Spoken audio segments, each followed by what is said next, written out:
In this course, you will learn the secrets to grow your own vegetable seedlings. Imagine having complete control over the growth of your plants, from seed to crop. You'll be able to choose from a wider variety of vegetables and select the exact types you desire. Say goodbye to the limitations of choice of seedlings at the local gardening supply, because with the knowledge you'll gain in this course, you'll have all the information you need to grow your own seedlings from various seeds. Forget about the disappointment of purchased seedlings that struggle to grow in your garden or fail to establish roots. With this course, you'll discover the best techniques for starting your seedlings indoors, and you'll learn how to care for them as they grow, ensuring their success in your garden. Growing seedlings indoors at the start of the season has numerous benefits. By doing so, we can ensure that our seedlings are ready to be planted outdoors as soon as the weather conditions are suitable. For example, starting cabbage seedlings indoors in late February and transplanting those around 50 days old seedlings in the garden at the start of April would result in a quick crop by late May, compared to planting cabbage seeds directly in the garden in April, which would result in a harvest in early July. This is a significant difference, and another advantage of growing seedlings indoors is control over germination. Imagine sowing cabbage seeds in April in the garden and then waiting for them to germinate, only to find out that they didn't. And this would result in an unused garden bed for an entire month. And when the seeds don't germinate indoors, where we almost have the ideal conditions for them to germinate, we can see in a week or two that the seeds didn't germinate and quickly repeat by another sowing. So by planting seedlings in the garden bed, we also have the added benefit of being in control of the spacing between plants, which is also an important aspect to consider. So in summary, growing seedlings indoors is a smart move for gardeners who want to have more control over their crops and the timing of their harvest. Common practice in the past was to pull the densely planted plants from the garden and transplant them in the right spacing on the garden bed. When growing seedlings nowadays, they should always be grown with a root ball, meaning that the roots grow in a substrate and are transplanted in the garden bed with this substrate. Pulling the seedlings out of their substrate and exposing their roots can cause significant shock to the plants during transplanting. The gardening season in our Zone 7B starts in mid-February, and this is when growing seedlings should begin. Until then, there's time to prepare everything needed. And choosing a quality substrate and using a quality seeds is critical for a good start to vegetable growth, and this is further supported by using universally fertile soil in the garden.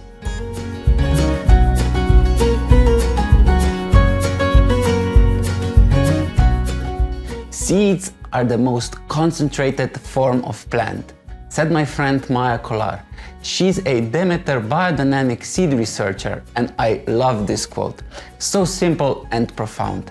And seeds really contain all the genetic material necessary to grow a new plant, including essential nutrients and energy stores to support its growth. They are a result of the reproductive process of plants, and compared to other parts of the plant, such as leaves or stems, seeds tend to contain a higher concentration of nutrients and energy per unit weight, making them a valuable source of food for the plant to start to grow. It's like a time capsule that waits for the perfect conditions to start to grow. Regardless of the source of the seeds, whether they are from our own plants obtained through exchange as a gift or purchased, it's important to prepare the seeds of the vegetables we want to grow in advance. At Becoming Gardener, we buy seeds in December or in the start of January, when the seed companies have replenished their stocks with fresh seeds. We purchase all the seeds we need for the season at once and order them online. Rarely do we go to a garden supply store to buy a seed that didn't germinate or that we forgot to buy in advance. And above all, we mostly prefer using homegrown seeds, but we don't manage to seed all our vegetable varieties by ourselves. When buying, choose organic Demeter certification seeds. Like this, we also prioritize purchasing seeds that support the livelihoods of those involved in seed extraction over choosing the cheapest option. Our first choices are the following seed companies: Bingenheimer Saatgut from Germany, Sativa from Switzerland, Rheinsaat and Samenmeyer from Austria, Tamar Organics from UK, and Premier Seeds Direct from UK. We keep seeds nicely organized in a plastic folder. An old photo album also does a great job. We keep bigger seeds of legumes, corn or bigger packages separately in a box. Everything we sow is carefully marked to prevent notes from being lost or erased. We label our seeds using white plastic sticks or stickers including the sowing date and variety. All seeds are kept in a room temperature with low humidity. Ideally, temperature should be lower, but as a homestead gardeners, we focus more on keeping seeds in a dry space with relative humidity lower than 60%.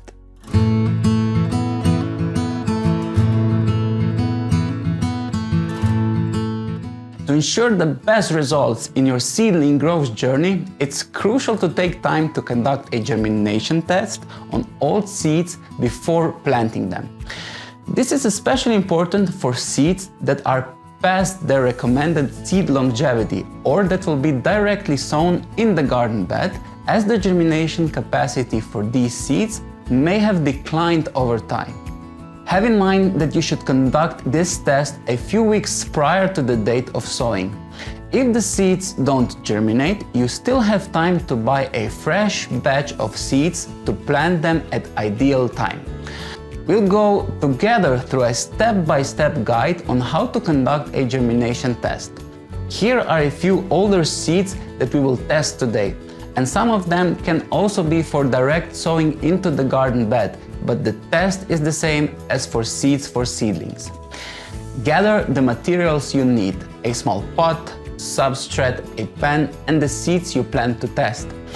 Fill the small pot with moist substrate and sow the seeds. Cover with dry substrate and cover with another pot. Make sure to record what seeds you've sown and the number of seeds you've used. I recommend 10 seeds or at least 5 if they are not plenty. Place the pot in a warm location that mimics the ideal growing conditions for the type of plant you are testing, ideally on a windowsill above a radiator. After 4 days, remove the cover and leave it on the windowsill. Observe the seeds over the next few days and count the number of seeds that have germinated. Calculate the percentage of successfully germination by dividing the number of germinated seeds by the total number of seeds used. Discard any seed packages that had poor results from the germination test. It's important to do this to avoid wasting valuable time during the growing season waiting for seeds that won't germinate. At the end of this test, we have little plants we can use in 2 ways: grow them as super early seedlings or discard them. But there is a better way for all leaf and root plants. All of these are basically microgreens and we can happily eat them. By conducting this simple germination test, you'll be able to determine which seeds are viable and ready to plant and which ones should be discarded. This will save you time and resources in the long run and ensure the best possible results for your seedling growth journey.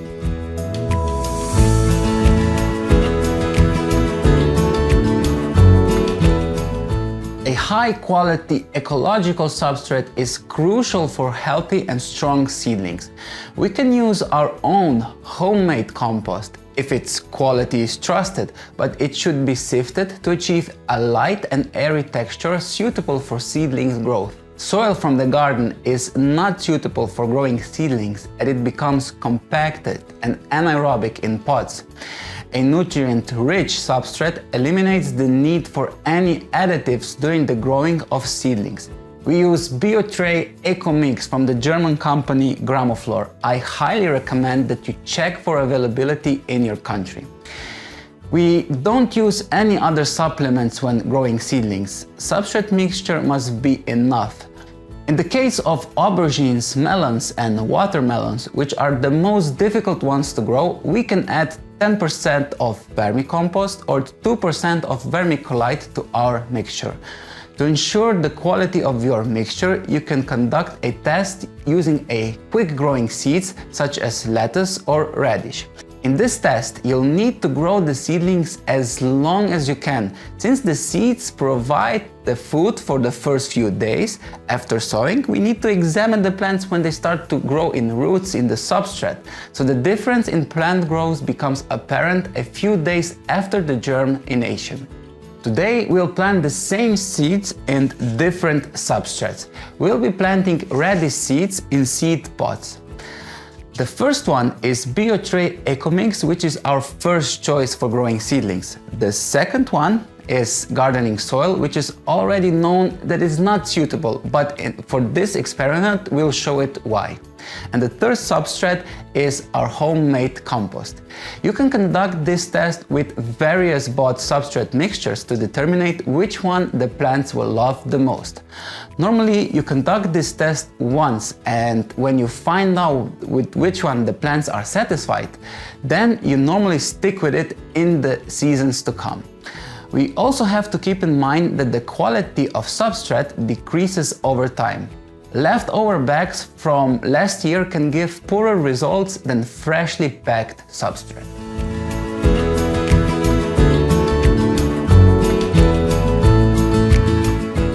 My basic advice would be water the seedlings regularly every other day, and the substrate must be moist and not dry. For watering newly sprouted plants, a sprayer with a gentle water mist nozzle is used to avoid damaging small tender plants. As the seedlings grow and their numbers increase, watering can become more convenient, but we still use a gentle nozzle spray to avoid damage to the delicate young plants. Soil blocks can also be easily watered with a watering can with a gentle spray nozzle, as the blocks are firm and they will not fall apart. It's important to use a room temperature water that has had a chance to evaporate the chlorine rather than using a cold water directly from the tap. This can be achieved by storing the water in watering cans and sprayers before use.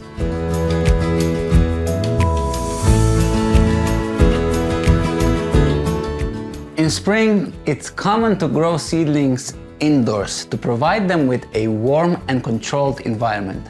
We don't want our seedlings to be exposed to frost and cold winds.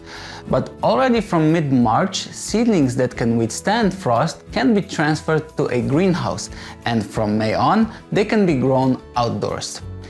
This year specifically, the warm southern wind has brought night temperatures above 5 degrees Celsius already, and this is in start of March. We transferred seedlings in the greenhouse above a water container on 7th of March. Not just temperature, but the amount of sunlight the plants receive is another crucial factor in their growth.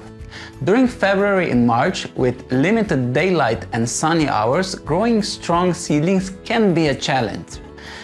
Average sun hours in February and March is between 100 and 150 hours. Winter can still persist, and also cloudy weather can lower the amount of sunlight. Therefore, in this course, we'll focus on the conditions required during this period from middle February to the end of March. When growing seedlings, it's important to keep in mind the temperature and light needs, as gardeners often grow various types of vegetables together in the same location. It's not practical to create specific temperature conditions for each type of vegetable, as it is impossible to provide ideal conditions for all plants simultaneously. Most plants prefer temperatures between 18 and 22 degrees Celsius and need 8 to 12 hours of light per day for optimal growth. Temperature plays a vital role in seed germination and further growth. For successful seed germination, the temperature needs to be 2 to 4 degrees Celsius higher than the optimal growth temperature. Placing the containers of seed trays near a radiator or directly on a floor with underfloor heating can provide this warm environment. Brassicas need temperatures between 15 and 18 degrees Celsius, while fruiting vegetables require slightly higher temperatures, around 20 degrees Celsius and above. However, for home gardening, regulating the temperature for each vegetable type is not necessary, as a temperature between 18 and 22 degrees Celsius is optimal for all plants grown in February and March.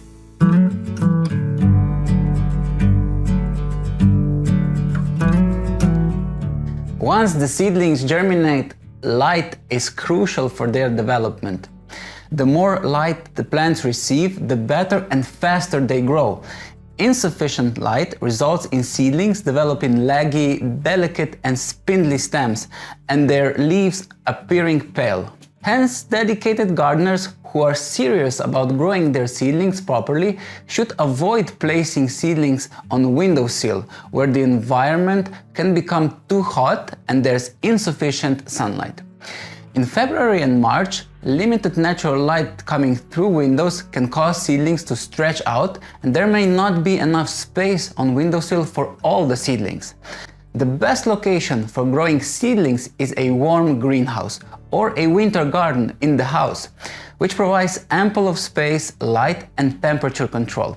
If you have these conditions at home, you have a large enough space to grow sufficient amount of your own seedlings. However, not everyone has access to these ideal conditions, in which case investing in dedicated grow lights is a good solution.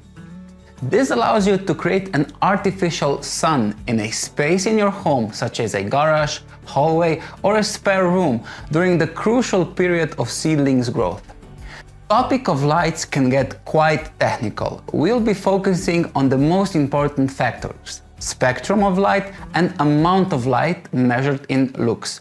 Sun gives the best spectrum and the best amount of light, there's no doubt. But we want to replicate these conditions with light bulbs, tubes and LED lighting.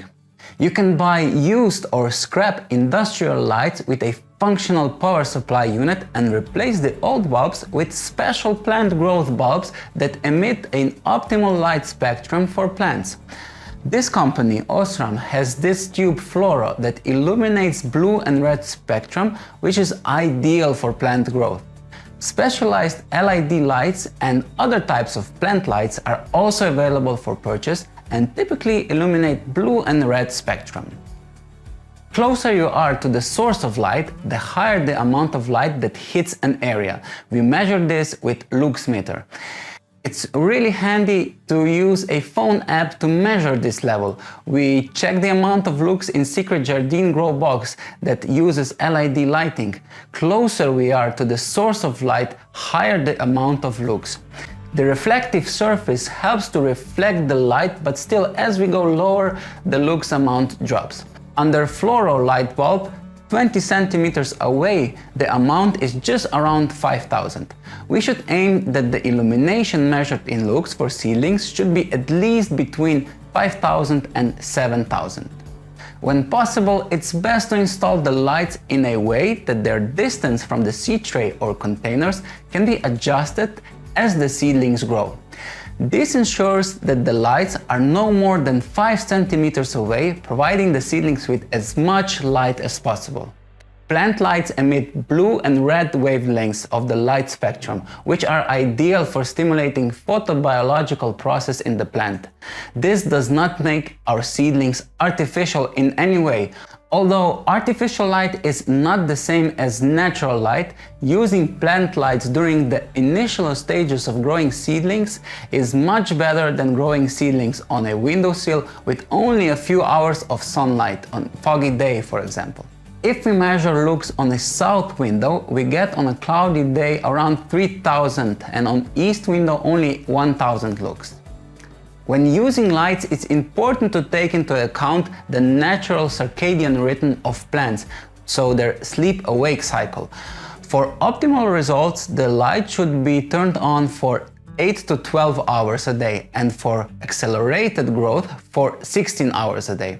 A traditional light bulb, not LED, provides warmth to the room, making it ideal for growing seedlings in a basement or in a garage where the temperature is around 10 degrees Celsius.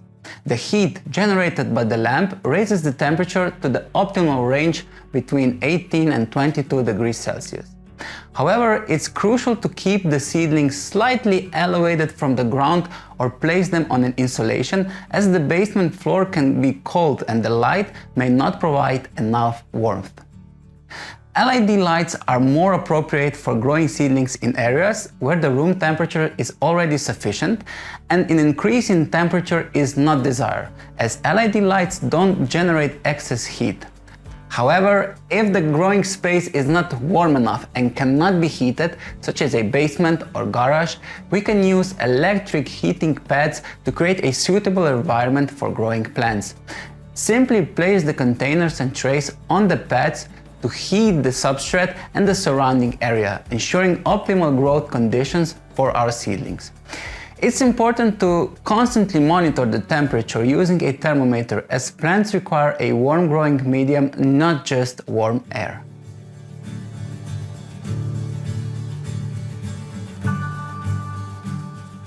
No matter how we start growing seedlings, the seeds for each type of vegetable must be sown at appropriate time.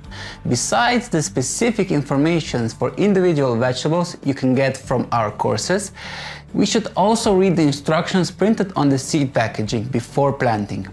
Sow all the seeds densely in a large seed container or individual seed in a small planting units. The substrate should be moist and the seeds should then be lightly covered with dry substrate. Make sure to label the type and variety of vegetables and the sowing date. The containers are then stacked together and placed in an environment with suitable temperature. The stacked containers create a favorable environment for seed germination, as the seeds are kept in the dark and high humidity conditions. During this time, there is no need to worry about watering. Seeds sown this way will germinate faster. When they sprout, move the containers to a source of light, unstack them, and water the seedlings. A few days later, it will be time to prick out the seedlings, which means moving young plants without the root ball to individual planting units. This process should be done for all plants that can be pricked out and are listed on the screen.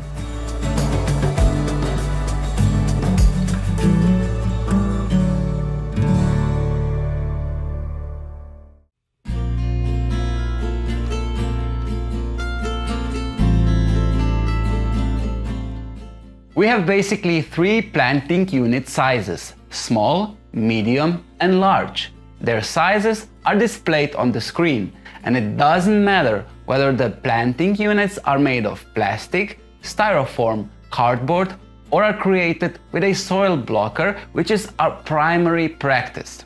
We prefer them because they are more practical to handle and we produce beautiful seedlings with them. The size matters for the plants in terms of how long they will have enough nutrients to grow. For example, no plant is in the medium-sized planting unit for longer than 45 days. Either it's ready for transplanting into the garden or potting up into the large planting unit. That being said, the size of the planting unit used for each vegetable is defined in each vegetable course.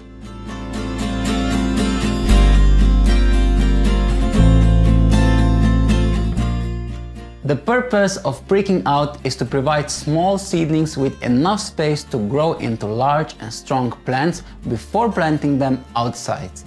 Since the seeds for germination are sowed densely in a large container, the plants are later pricked out and separated, and each is planted individually into its own planting unit. When handling the plants, hold them by their green part, as the roots are delicate and can be easily damaged. Use a plastic or a wooden stick to gently push the roots into the substrate. Start pricking out when the plant has developed its first leaves or cotyledons, and before the first true leaves begin to appear. Prick out the plants only once. They may experience a small shock during this transplantation, but they will grow better and larger due to larger planting unit and increased root size. After pricking out, seedlings should be planted deeply, except for vegetables in the Apiaceae family, all the way down to the first leaves, especially if the young plants have become spindly from being in a warm place. To prevent spindliness, provide sufficient light, especially for brassicas and fruiting vegetables. Never prick out plants into a cold substrate. This often happens without proper preparation, as the substrate for transplanting, or compost, is taken straight from the basement just before starting to prick out the seedlings.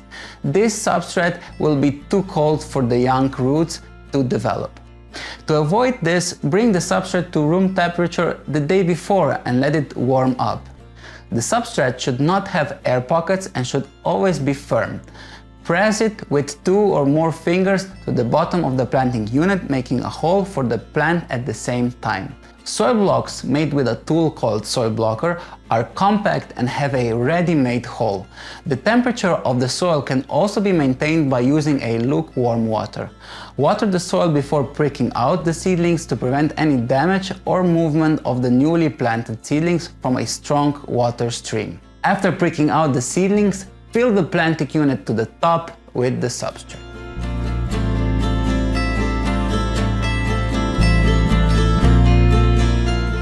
As we already learned, to ensure the health and growth of our plants, we must provide them with adequate light, the proper temperature, and a suitable substrate with sufficient nutrients, and regular watering. Water the seedlings so the substrate remains moist but not too wet, approximately every second or third day. In case we can't transplant larger seedlings into the open garden due to weather conditions, we should transplant them into a larger planting unit to provide them with enough food until they are ready to be moved to the garden bed. For all types of plants that are grown as seedlings for more than 45 days, it's essential to transplant them into a larger planting unit. Seedlings need enough space and nutrients for proper root development, and a medium-sized planting unit can only provide these necessities for a limited time.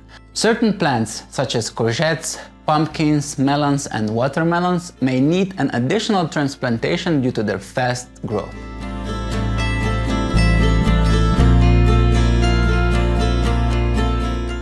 Seedlings which have been grown in controlled conditions must be hardened off before being transplanted outdoors.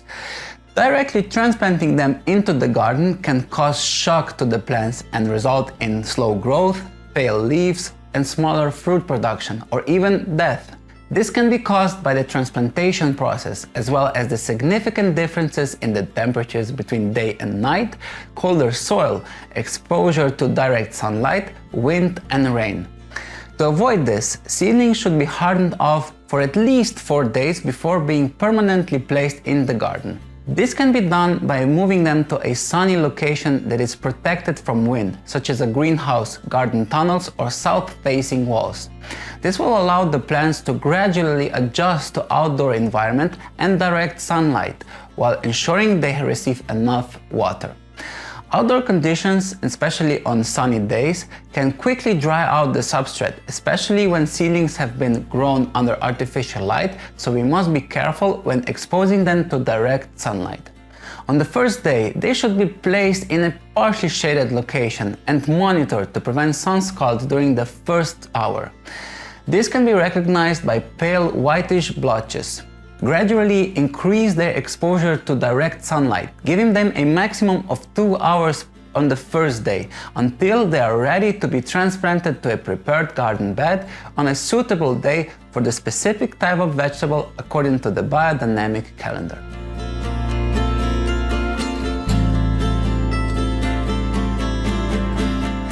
Using purchased seedlings for gardening is a convenient option, as it eliminates the need to prepare a suitable environment, purchase seeds and substrate, and care for seedlings during the early stages of growth. For those with a small garden and only a few vegetable seedlings, buying is a more practical choice than growing them yourself. While seedlings were once only available in garden shops or directly from farmers, they can now be found in almost every grocery shop. However, the quality of purchased seedlings has declined due to increase in accessibility. The origin of the substrate used for growing the seedlings and the methods used to grow them are often questionable. Additionally, there are limited options for choosing different varieties, with hybrids becoming increasingly common. Some seedlings may have already been pre-treated to such extent that they won't grow in a natural garden environment. At Becoming Gardener, we have experienced the roots of the purchased seedlings not to grow beyond the substrate in which they grew. They simply stop growing in their unfamiliar environment. When purchasing seedlings, it's best to opt for organic ones or those directly from a trusted farmer. These seedlings are typically already exposed to the sun and don't require hardening off at home. It's time to wrap up this amazing journey of growing your own vegetable seedlings. I hope that you have learned valuable information and skills that will serve you well in your gardening journey. And by following the techniques and tips shared in this course, I'm confident that you'll be able to grow a thriving garden filled with plants of your dreams. As you look back on all that you have learned, I encourage you to reflect on your progress and accomplishments, whether it was successfully starting your first seedlings, overcoming a challenge in a growing process, or simply gaining a deeper appreciation for the beauty and satisfaction of growing your own food. Remember, growing plants is a lifelong journey of learning and discovery, and we are here to support you every step of the way. If you have any questions or would like to continue the conversation, join our community of gardeners, share your experiences, and connect with others who share your passion. So, from all of us here, thank you for participating in this course and for taking the first steps toward growing your own seedlings.